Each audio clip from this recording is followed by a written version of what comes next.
Hello, hello, hello, beautiful unicorns. Yana Kasperczak here, coming into you live from Ontario of Canada. As your certified professional performance and spiritual awakening core energy coach, it has been my soul's purpose to help women, to help you get your shit together so you can break free from that mental prison you find yourself in and build a life, a business, and or career that you are obsessed with. And today's topic that I wanted to talk about, discuss, and hear what's coming up for you is talking about curiosity and how curiosity didn't actually kill the cat that you've been told your whole life, that it actually made her fierce. We can all probably recall being told, don't go there, don't do that, don't be curious, and hearing a phrase of curiosity killed the cat. But reality is, when the cat ventures out and goes out there and explores, it learns that the world is not limited to just the house, the four walls of the house, four walls of the room, that there's so much more out there.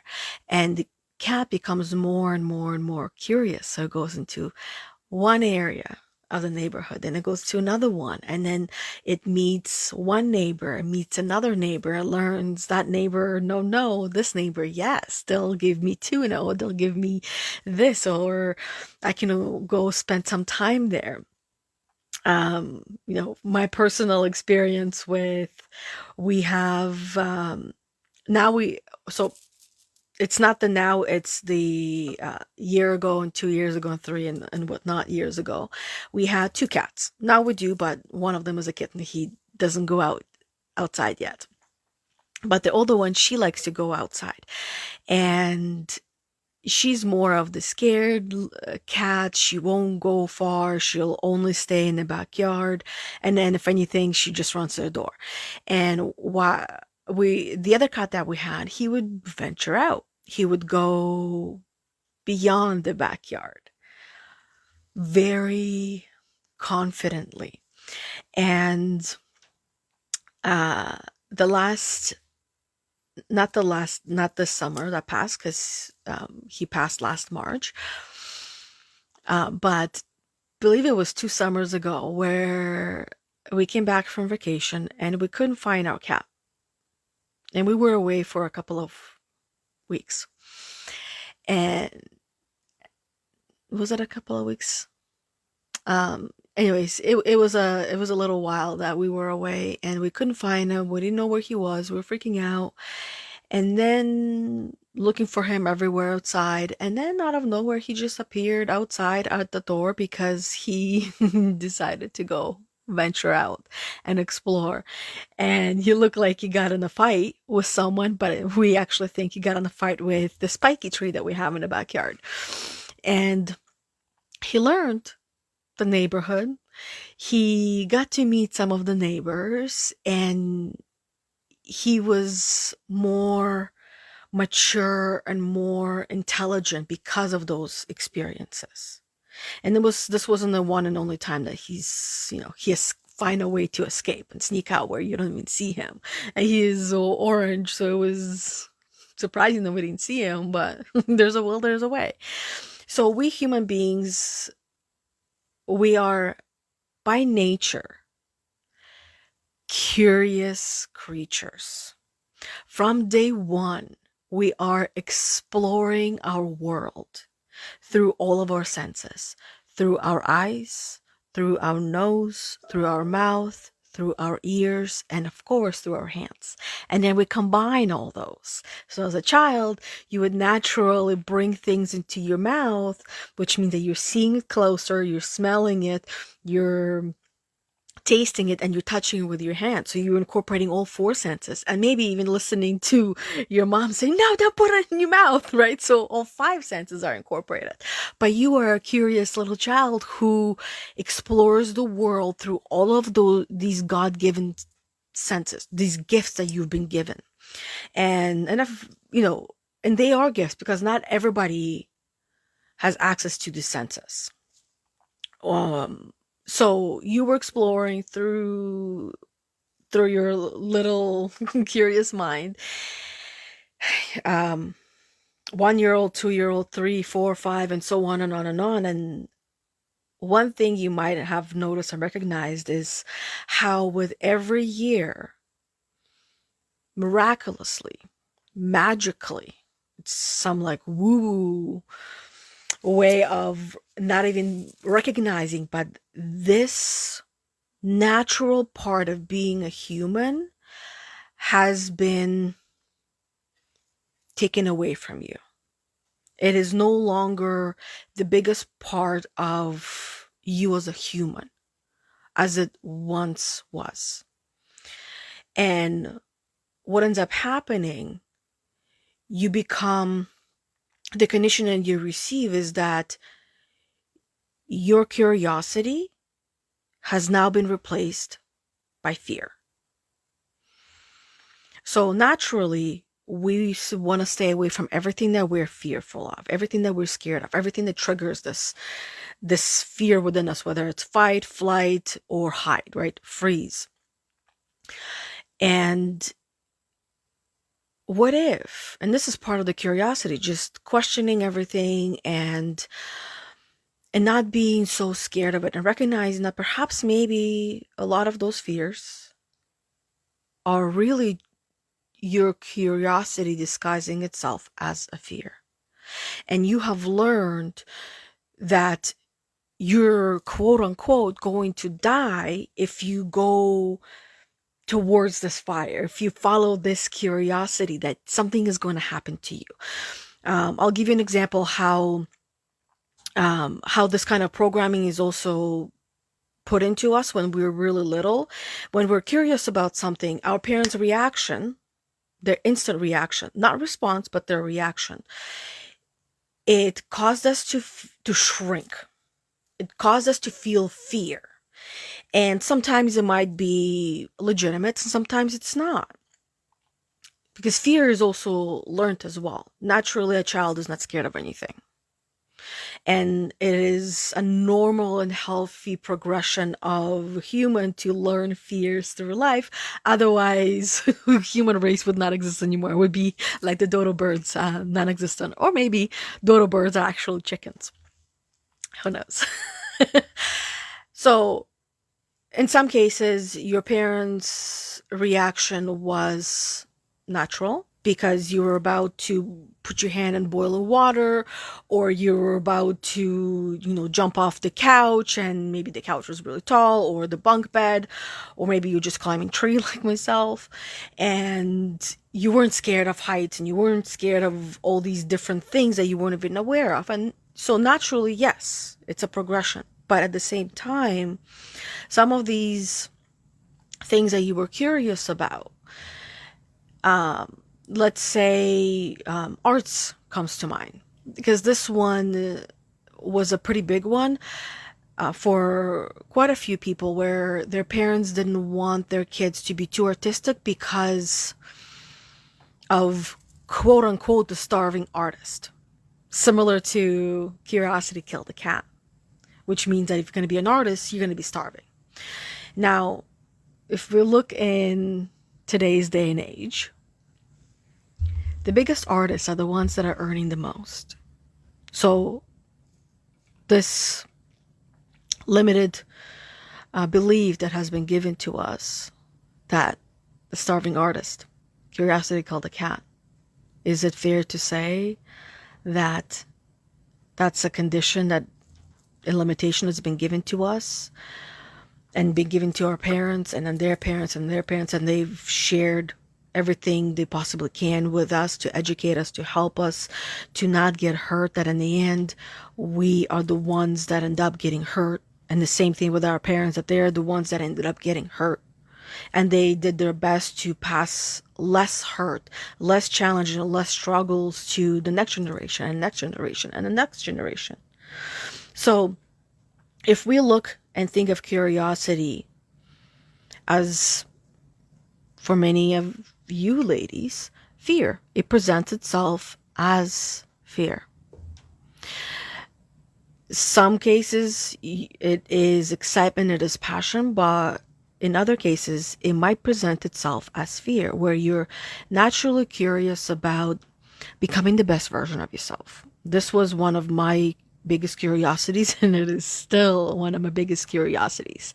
And at the same time, a passion that you ladies get to benefit from through these videos, through the Sacred Circle, through the programs that we create and share with you, even through the Facebook group, the Healed Unicorn, Emotional Healing and Spiritual Growth. So all these different things that I'm curious about when it comes to becoming a superhuman, becoming the best version of myself, self-mastery. Everything that I have learned and I continue to learn, I share it with you. And with, the hopes that it will help at least one, two, or maybe five of you. My favorite number is five, by the way. And this curiosity started for me from a place of tremendous fear and pain and suffering, where I found myself feeling completely lost, lonely and isolating, and not wanting to even be here.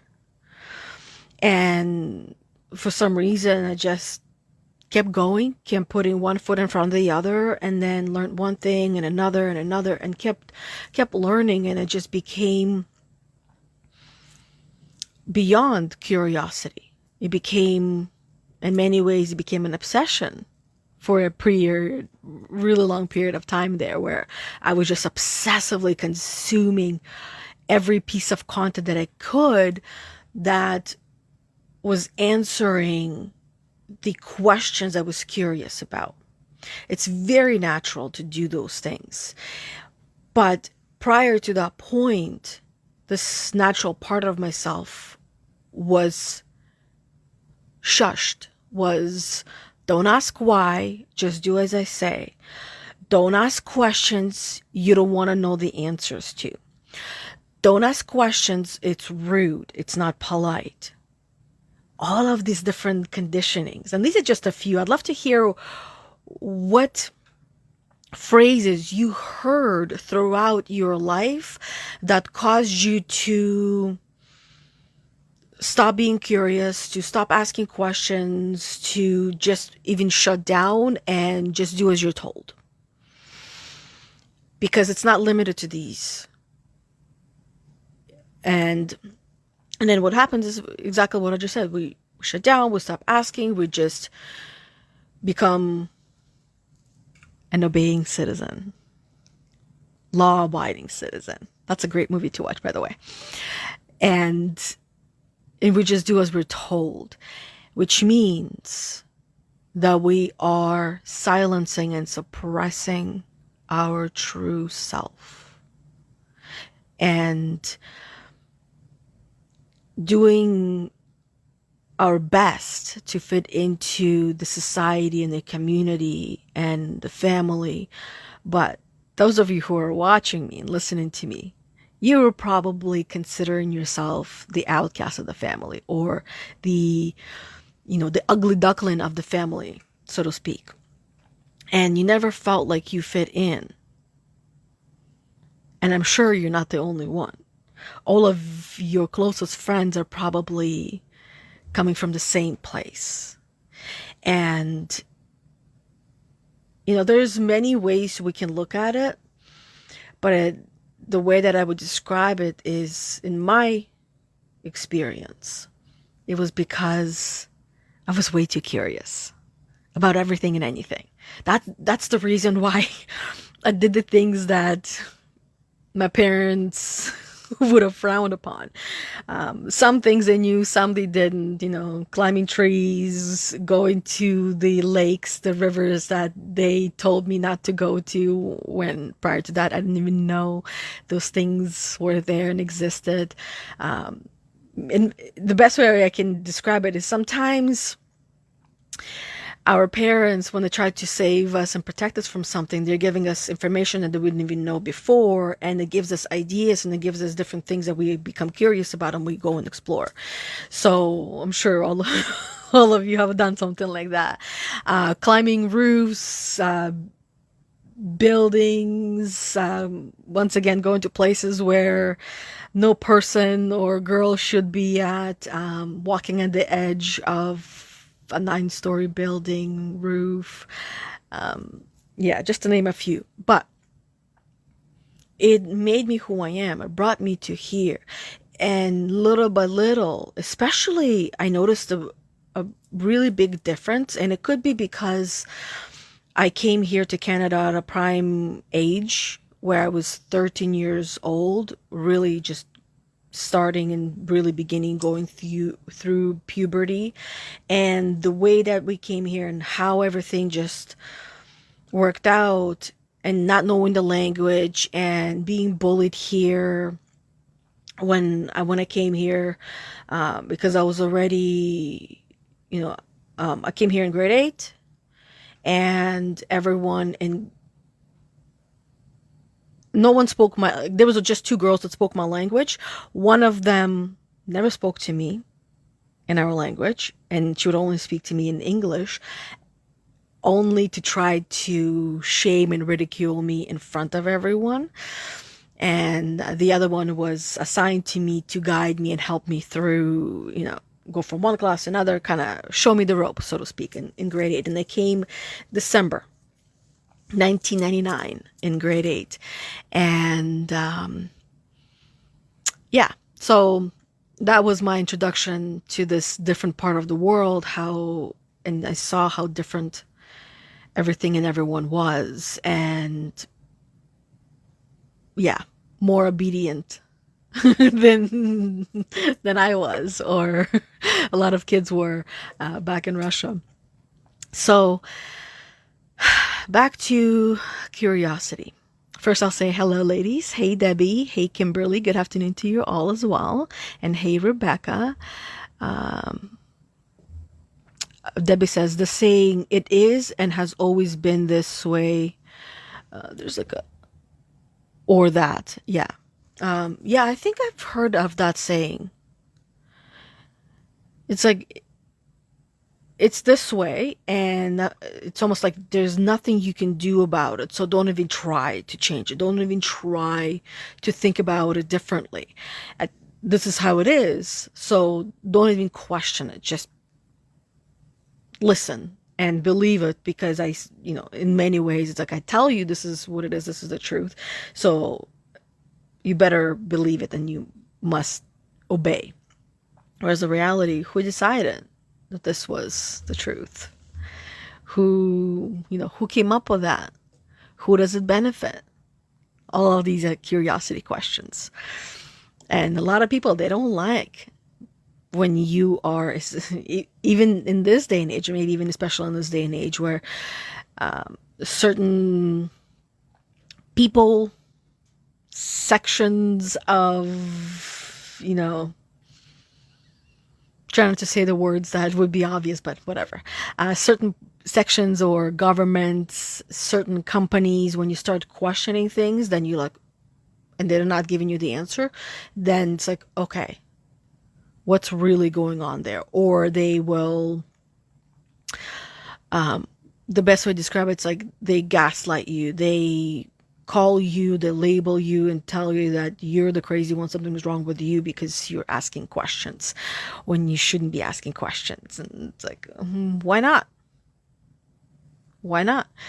If you want to know what is, let's say you buy food, right? In the back of it, there's ingredients on there. But what if you want to go and find out what is in flavor or fragrance or perfumes, right? Different things that are on the labels. Those that they'll tell you, what they'll tell you is it's proprietary information. We cannot give that information out. And that is honestly one of the biggest red flags, that it's not necessarily just for the protection of the recipe, because people can always figure it out. We're all connected. It's really so they don't get in trouble for what is under this one ingredient. So, with curiosity, when we're children, it comes across as fun and playful trait. It is part of who we are. But also, this is something that helps and leads us into finding our hobbies, our likes, our dislikes, helps in the idea development or creating ideas, right? Or even just, even finding fun facts about things. But when it comes to spiritual, you know, growth and exploration itself, it's a little bit different, right? Because what it then ends up doing is it helps us to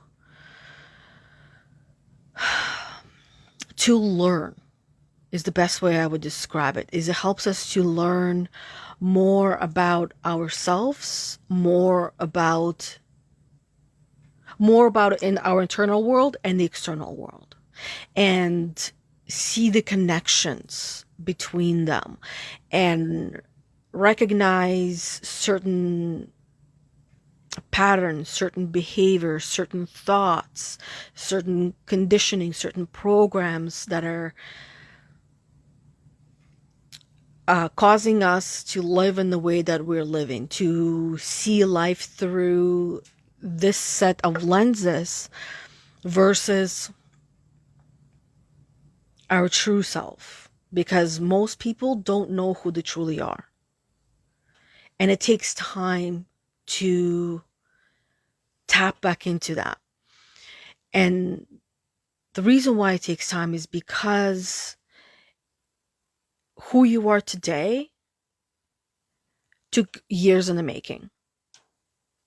And for the simplicity of the math, is if you look at your birth certificate, you will know when you were born and you will know how old you are. And that's how many years you were in the making.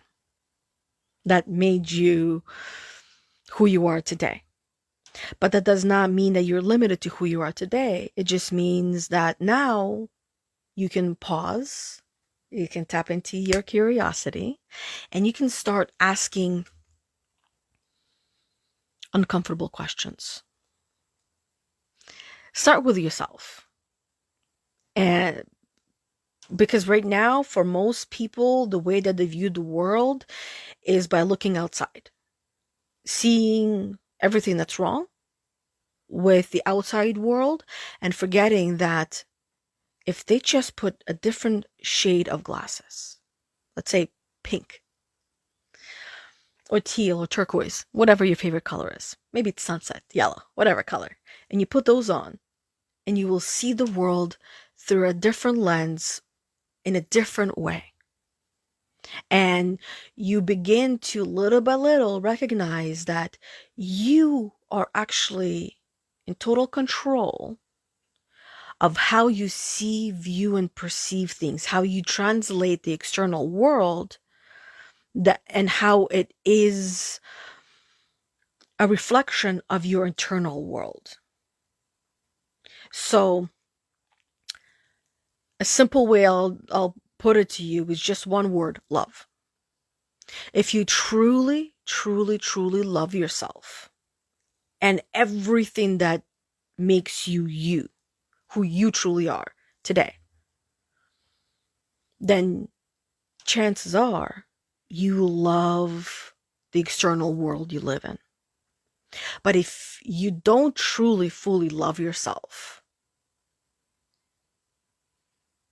then you probably don't love the world you're living in, the external world. And we can always do a great job pretending that we love ourselves and we love the external world, but at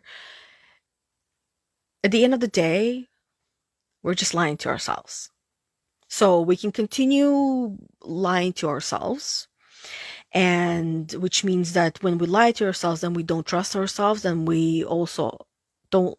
How can you love a liar who's always lying to you, right? You can't trust them. You always are ready for another lie. So if you were continuously lying to yourself and pretending, this is the world that you would end up living in.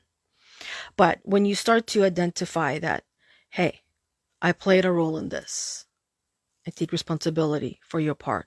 I played a role in this. Take responsibility for your role in that part. Learn from it. Grow from it. Identify what parts of your life you're not happy with. Get curious about that part. And not a, this is the curiosity is meant to be exciting. It's meant to be growing, inspiring, exciting. And when we don't approach it in that way, then we feel dread, we feel fear. But if you look at your life and you, with curiosity, like a child gets excited. It's like, ooh, we're going to go into the forest. It's going to be dark and it's going to be fun. We'll see new things and new adventures. That's what I want to remind you of what curiosity is like, and how to use it to your advantage, and how to view it, and how to remind yourself to lean into yourself or parts of your life where you would love to improve it, even just a little bit. Identify those parts in your life that you want to improve and see how are you contributing to that part of your life based on who you are today, based on who you're being today. Does not mean who you truly are, but who you are being, and how you contributed to that part today, yesterday, day before yesterday, and throughout months, years. And when you identify how you contributed to it, to that part of your life, then you can take ownership and you can do something about it. But if you're not being honest with yourself and blaming the external circumstances, then you're giving your power away by taking ownership. Because when you're blaming the external world, what you're really doing is saying, I have no say, I have no control. You're essentially powerless. But you're not powerless. You're very freaking powerful. You just maybe don't want to be, because it can cause a great sense of responsibility that this part of your life or that part of your life or your whole entire life is your responsibility in the way that it is now. You played a big role in it. Now, granted, you didn't do it consciously. You didn't, because 95% of your day, you're just running on a subconscious program. And the changes that you can make are in that 5% window. And this is the reason why most people, when they're making changes in their life, it doesn't feel like it's happening quick enough, because, well, maybe it's the work they're doing or not doing every single day. Maybe it's not every single day, right? Consistency, discipline, and action habits and behaviors. There's different parts that are incorporated into our life, into why our life is the way that it is, and how we can actually change it and into the one that we want. It's not something that you do once in a while. It's something that you do every day consistently. So by you doing a little bit every single day, initially for a while, you won't notice your life changing. But before you know it, you will notice that your life has changed in such tremendous ways that you almost don't even recognize your life and maybe even yourself. Because through that process, what you have done is you changed your personality. And when you change your personality, your reality, personal reality, also changes with it as well. And one big part of your personality is your perceptions, is how you see and view things, is what color glasses are you wearing, and your ability to see the same thing in the external world through different lenses, different shades of your lenses, and not just one. And that is when you become a lot more flexible and easy flowing, and you naturally are curious about everything and even everyone, and you learn from every experience. So everything in life is progression. And if you want your life to be different, your job is to go to the roots, which is your programming. And that is where you change. And that is the work that you are meant to do. That is self mastery as well. And that is how you will notice your world, your life changing as you're identifying your programming that dictates the 95% of your everyday actions, thoughts, behaviors. The thoughts that you think of today were the same thoughts you thought yesterday and day before and day before. And you will continue thinking the same things, saying the same things, having the same actions, behaviors, and patterns every single day until you begin to break all those patterns. And until you start changing them. But the crazy thing is, even though it's not crazy, this is the reality. It just feels like crazy when we begin to learn this truth. I know it was for me. It was like, whoa, I didn't even know that. These thoughts, these actions, these behaviors become programmed in our body, where our body responds, our body reacts, and our body moves. It is the robot in many ways. And when we try to change, the body will fight back. We can get physically sick, cold, flu, tired and exhausted. The body just does not want to give in. And aches and pains as well. Our body puts up a fight because it is now being reconditioned and reprogrammed. You're essentially trying to retrain your body to run a marathon. And you're reconditioning and you're changing your default program. So it's natural to feel your body resisting the changes and putting up a really big temper tantrum. We just don't recognize it as that way. We just see it as, I don't feel good, something is wrong, maybe I should stop this or not do that. But the reality is, that's a sign that it's actually working. And if you keep going, keep going, keep going, keep feeding yourself, your mind, your body, your soul, the programming that you do want and desire. And the more you eat and consume it in all the ways that feels right to you, it's going to begin to feel a little bit wrong, but you keep going, keep doing it. And when you get to the other side, you're a different person and your body gets reconditioned to this new way of living and being.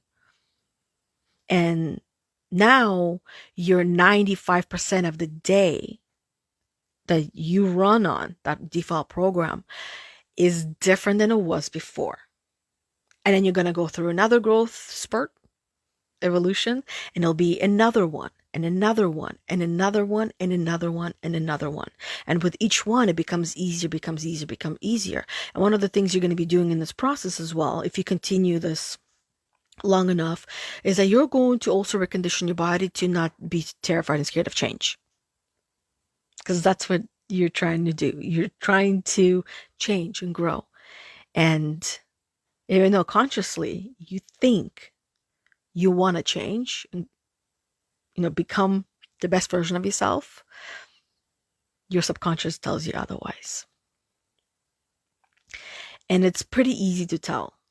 If you look back in your life, and you will see how many times you tried to change, whether it was for yourself at home, at work, or in any specific part of your life, in some aspects, perhaps you were successful and you were able to change and see through, while in others, not so much so. You maybe got really close to the finish line, but you didn't finish. You didn't complete it. And sometimes you can also even see, let's say you start a project, whether it's projects in the house. And when it comes to projects, there's so many different types of projects. It could be organizing the cluttering, it could be even cleaning, it could be reading a book, it could be journaling, it could be a specific habit, it could be specific even fun outing activity that you love and enjoy. And it literally can be anything. And you might notice that you don't reach the finish line. And in some cases, you're not meant to, while in others, and actually, in most cases, it is a habit of not finishing, not following through. So when it comes to change, we think we want to change, but we don't. And I'll draw you another picture of what happens when we're working, when we're trying to change something about ourselves, about our mind, about any part of ourselves. Is the way that I heard it being explained. It's like we have, let's say, a 5 trillion cells in our body. And when we consciously decide, or think that we decided that we want to change, what happens is that there's one cell that comes up and says, I want to change. Now that one cell is against the other. Almost 5 trillion cells, right? 4.99999 whatever trillion cells. And who is it, who is it easier to change? This one cell to get it back with the rest, or all of these 4.99999 trillion cells to change? Who wins? And this is what happens. This is like the battle of the self, if you will, becomes almost impossible to change, because we're asking so much of ourselves to change. But perhaps the issue is that it's 1 versus 4.99999 trillion. But instead, it should be 1 going after another, and then going after another, and going after another, and convincing just one cell at a time. Just bring one cell in, one-on-one conversation, convinced, okay, now there's 2. Bring another one, now there's 3. And then one by one, you'll have a lot more, which means tiny little steps, tiny little increments. When it comes to change, yes, it's great to have the vision of the end goal, end result. I definitely encourage that, but then reel it back and identify one tiny little step that you're going to do consistently every single day, and do that. One thing every single day. That's it. Don't overwhelm yourself. Don't restructure your whole entire morning, day, evening, afternoon, or whatever it is. Your goal is to just identify one little thing that you can do consistently every single day, no matter how you feel, no matter what day it is. If you say you're gonna do it, do it. Be disciplined enough, which means you loving yourself enough and doing that every single day. And when that becomes who you are, you no longer have to force yourself, no longer have to convince yourself, because that one cell is now, okay, now there's 2 of us, let's go. Then you try another one. Incorporate something else. Something else. One thing at a time. Otherwise, it's you versus 4, 5, 6, 7 trillion. Now, another thought that comes to mind is something that many of you probably already know, and if not, I'm not a doctor, I'm not an expert in these things, but one thing I have learned is that cancer starts from one cell, which means that one cell convinces others that we have cancer, that we are now changing. And my curiosity, which I'm going to leave with you, why do you think it is easier to convince our cells in the body that there's cancer there, that you have cancer, but why is it so hard and difficult to do that convincing when it comes to implementing a change in your life that is going to benefit you and your family greatly? Why? Interesting question, isn't it? So I will leave you with that one. Um, Debbie said, I also moved to a new place at that age, soon to be 65 and still embarrassing my inner child. Hey, keep embarrassing your inner child. Tap into your inner child. We're we're meant to be in touch and in contact and embrace our inner child. It's fun. As a child, we'll learn through play, through curiosity, through excitement, no matter what it was. If it was raining outside, I remember it would be raining outside and I would want to run outside and play and run in the rain in my rain boots, which will be full of water. Why did I stop doing that? Why did you stop doing that? I remember climbing trees. I can tell you why I stopped climbing trees. But I used to climb trees. I would find the biggest tree in the yard, in the playground in front of the apartment where we lived, and I would climb it to the top, and then I would climb it down. And then there was part of me that was luckily intelligent enough that even though everybody was calling me Monkey, that was one of my nicknames, that I actually wasn't a monkey and that I couldn't jump from tree to tree. Did I consider it? Yes. Did I do it? No. But what stopped me from climbing trees was me climbing on one of the smallest trees in the yard, which was a cherry tree. And you can probably imagine how little I was. Now I'm 5'1" or 5'1.5" on a good day. And when I was little, you can imagine how little I was. I don't know, I must have been 6 years old because we moved to a different place when I was 7. So I must have been 6, maybe 5 years old. And I remember climbing this cherry tree, so you can imagine how little I was because I couldn't reach the cherry that was at the very top. And I would climb this tiny little cherry tree. It was the first time that it produced. So I think you can imagine it's also a small tree. And I climbed to the top, and from the top, it broke, and I went into the concrete head first, and I had a big bump on my forehead, right on my eye, and my eye was bloodshot, and crying, screaming, run to mom. I don't remember what I did with the cherry. I know I got it. I probably ate it while I was running and screaming, knowing myself. And my mom wasn't, like a typical mom at that age, which the instant reflex is, it's like, why did you do that?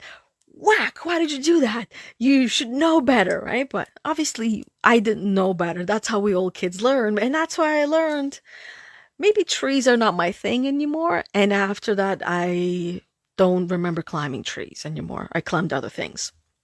So even though this was a small tree versus a big tree, I learned that certain branches, they're not so strong to hold even the tiny little me, that let's not risk it anymore. And I know I still climb trees here and there, but it was just the big trees and not very, very high up. But it was great exercise as well. So as little kids, we loved that excitement. And that's the thing. It's like excitement and fear feel they create the same kind of experience inside of us. And sometimes what happens is that as we grow up, we confuse the two. And by trying to clarify the difference between the two unconsciously, every time we feel that certain way where we are excited, we label it as anxiety and fear. And therefore, we're not doing that. We're not going there because it's anxiety and fear, and we're not going to give into it, which means we're not going to do it. But it's actually the opposite that is what helps to heal it. The things that we are anxious about are the things that we are also potentially excited about, and this is where we are meant to be going and leaning towards. It is a call and a pull towards that thing that we're meant to be doing next, or conquering next, and overcoming next. So we can add that to our pedigree, as I'll call it, to our achievements, to our accomplishments. So that's where I will end it. And if you want a more of a different deep dive into this topic, then listen to, some of you might have already listened to it, the podcast that Anna and I did yesterday, Heal the Unicorn podcast, in the Facebook group, Heal the Unicorn, Emotional Healing and Spiritual Growth for Women. It was yesterday, February 19th, when we recorded it, when we were talking about curiosity and how it is part of spiritual exploration.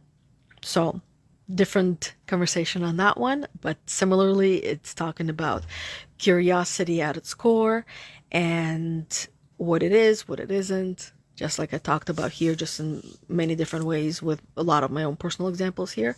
So other than that, I hope you have an amazing the rest of your day. If you find this podcast, the Get Your Shit Together weekly live guidance that I do on Thursdays at 11:45 a.m. Eastern Time on my personal page, if you find this podcast or any previous podcast that you listen to helpful and maybe you can help someone else, don't ever hesitate to share it. And I really appreciate it, because I do want more people to have access to this type of information and knowledge and, brain dumping, as I'll call it sometimes.